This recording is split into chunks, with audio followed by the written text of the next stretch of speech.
Aujourd'hui, Microsoft PowerPoint 365, nous allons parler de typo et de masque, parce que bon, de base, si j'ai choisi une présentation qui est à fond clair, ou comme bon, en fait, base de blanche de base et ici grise pâle, oui, ma typo va être foncée par défaut dès que je crée une nouvelle présentation. Par contre, moi, j'aimerais changer le fond et ma typo qui correspond à un fond foncé puis une typo plus claire.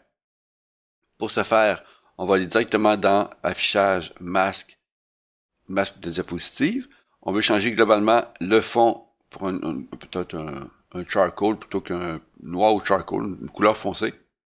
Et en cliquant là-dessus, je vais avoir cette couleur-là appliquée à l'ensemble de mes diapositives. Maintenant, je regarde que ma typo, c'est foncé, c'est très peu contrasté. Alors, je vais venir sélectionner ma boîte ici.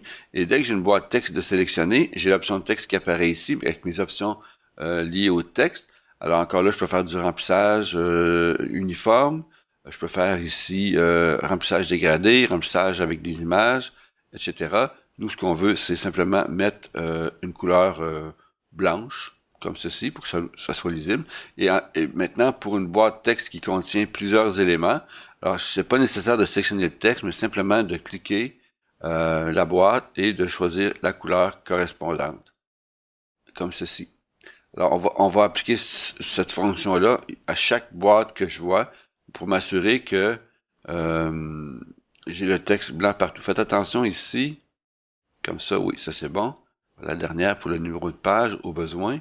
Alors, option de texte ici. Je vais appliquer le blanc comme ça ici.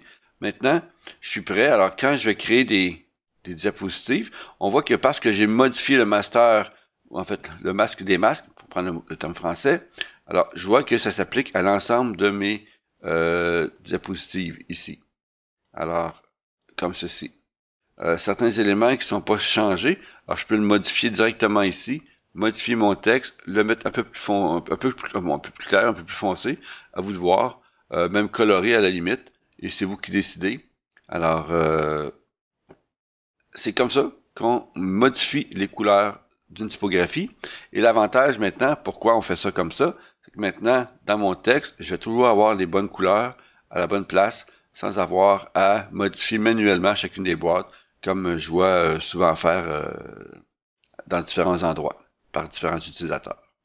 Alors, c'est à votre tour d'essayer. Amusez-vous.